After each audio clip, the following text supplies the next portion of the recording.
costs, then you're out of the market. But labor is not the predominant cost. So if he's worried about bringing jobs back, that should not be an issue, because we've demonstrated many times when we ship jobs over to so-called Formosa or other companies or other countries, the costs that are less maybe in labor, but the quality goes down, the control of the product flow goes down, so it's to our benefit to our manufacturing here, because we have good manufacturing procedures that these other countries do not have. I don't think you should worry about labor costs. That's a small part. The big thing is to bring them back, and the entrepreneurs and the manufacturing engineers will figure a way in how to make a profit based on a lower overall. And one final point, and then I'll come back to you. Right now, we're penalizing companies when they want to bring capital back. We don't live under what's called a territorial system. So when a company makes a profit overseas, that profit is taxed over there. When they bring it back, that capital back, it's taxed here again. No other country that we're competing with does that. We should get rid of that. That makes no sense, and it's forcing companies to keep capital over there. But jump in. Do you want to jump in again? Okay. Yes, ma'am. I want health freedom, total health freedom. What I mean is, Louder. The American Cancer Society is self-serving, as many other departments. They are existing only so they're only to exist until they find a cure for cancer. Therefore, they never find a cure to cancer, so they can be self-perpetuating. Look into it.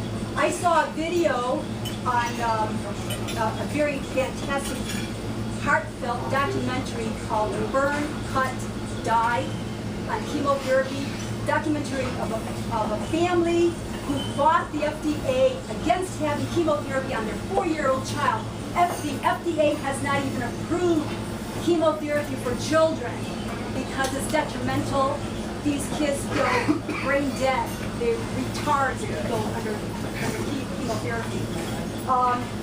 They wanted another doctor who had a good percentage rate of cure, but the FDA has a cap over that and controls that doctor and says you've got to have chemotherapy, and if it doesn't work, then you go see that doctor.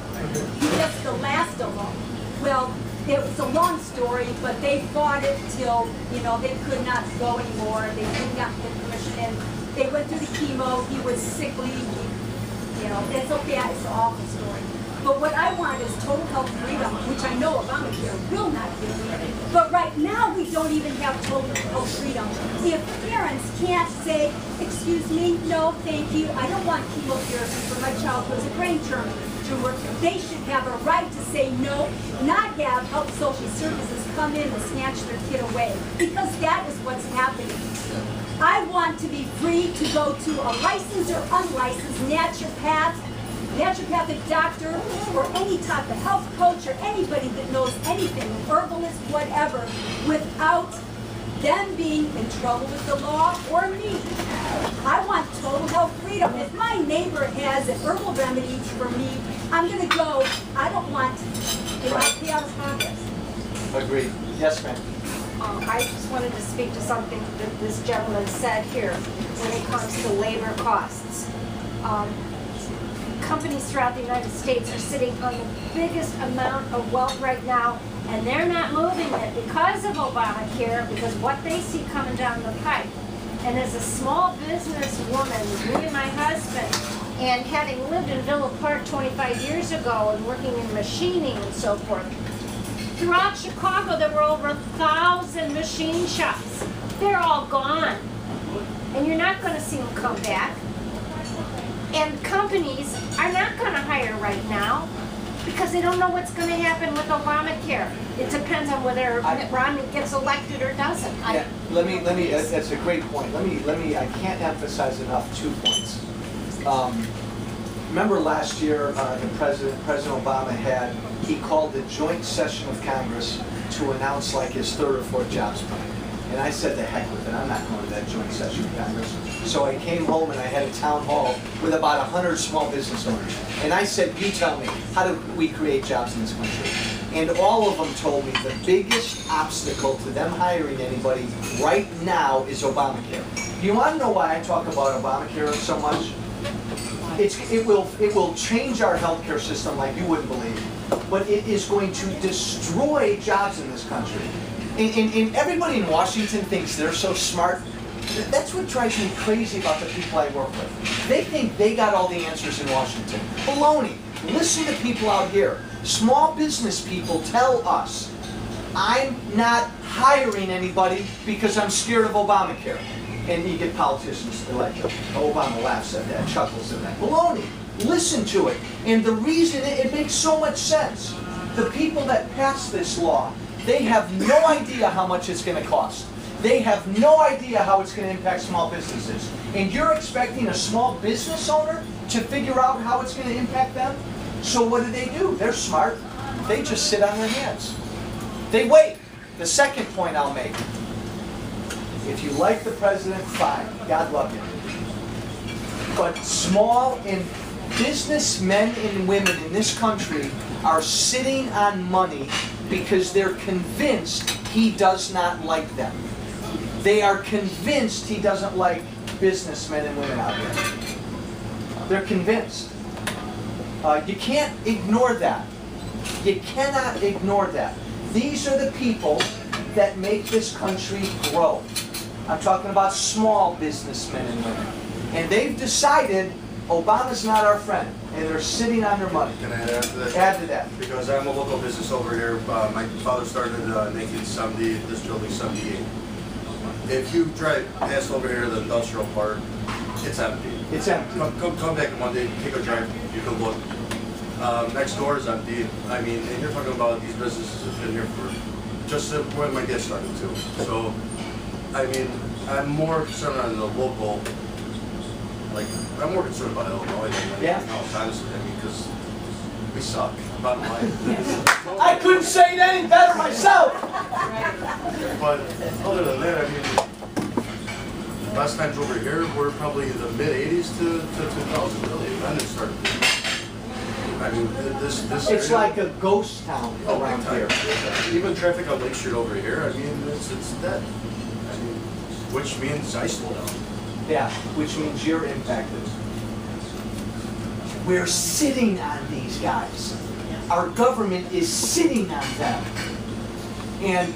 And this thing called Obamacare is going to be an even bigger weight on top of him. Why are we doing that to the people that hire people in this country? What? Last Wednesday, there was a presentation by the Heritage Foundation on Obamacare. Their position, as they presented it, was that not only is it doing all that he said, but it is completely unworkable. I mean, in other words, even if they had optimal conditions, you can't make it work. And I'm not just talking about the cost. They said logistically, it can't work. Why don't we listen to him? Why don't we listen to him? Hold on, then I'll come to you. It's not like we don't know what's going to happen. The CBO did a study. We know that we're going to lose jobs because of Obamacare, a lot of them. We know, and remember President said if you like your health care, you can keep it.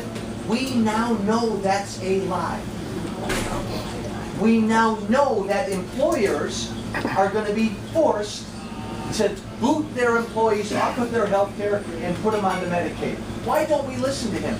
Business owners tell us in studies, 88% of them say Obamacare will prevent me from hiring. Period. Oh no, but we're not going to listen to him because in Washington we know better. We know better. We're so much smarter than these guys. Shame on us, guys. It's right in front of us right now. This is not complicated. I promised you something else. I know some businessmen, contractors, they're not hiring. I never hear them mention Obamacare. What do they mention? Anything? Do you know what they mention? There's no building going on, so they got nothing to bid. But I wanted to change topic. Change topic. federal drug policy as far as, hey, let's have smaller government. Your comment? On anything in particular? Just, yeah. Nudge me in a direction. What are you thinking? Are you thinking? Marijuana. Oh, legalizing marijuana? Yeah. I mean, we're talking about it. You're saying, hey, let's get big government out of this. Programs that don't work. War on drugs. I don't know. But, you know, this, It's English. It's a waste of money. It's English. I'm just waiting, you know, I'm just, I threw it out to you, so I'm waiting to hear. well, and our prisons are still clogged with many nonviolent offenders. You know, I'm not asked about this often. It's not that I never really totally caught off guard, but I'm sort of caught off guard because I haven't thought about it in ages. In general, my view on legalizing marijuana is we're not there yet. I need to see more science, I need to see more studies, I need to see more effects about short and long-term effects of marijuana use. Let's get big government. Well, I'm with you there, lives. but you agree you got to draw the line somewhere. You want to legalize heroin tomorrow? I mean, let's get government out of our lives. So there's some sort of line there that we draw, and I The just, federal government out there, let the states decide for themselves. It's the federal. that's Federal. that's a notion. But I the don't other know thing much is, about heroin. I've heard that there are a lot of people who are functioning heroin addicts, financial people, who show up as stockbrokers every day. They just need to take heroin. Boy, you really changed the How do I subject. know? No, it's an interesting topic. Yeah, that's What else, guys? Anything else? So I'm not quite there yet. Didn't hear anything.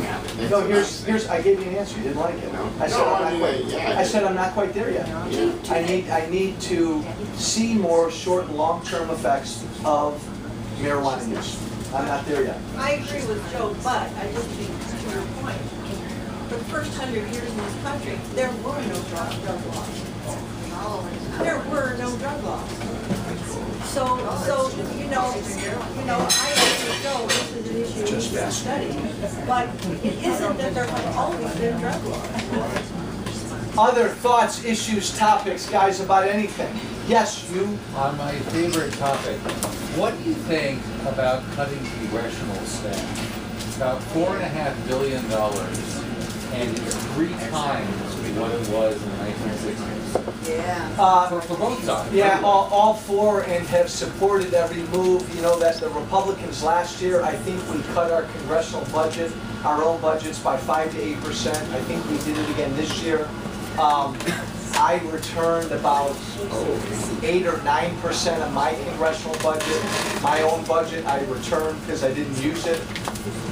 Any and all reforms we can put forward to treat members of Congress just like everybody else, I'm in support of. You're talking to a guy who turned down my congressional health benefits, I turned down my congressional pension, I sleep on the floor of my office, I'm a term limit guy, I don't want to be a professional politician, so any of these reforms that we can wrench members of Congress back to everyday men and women, I support.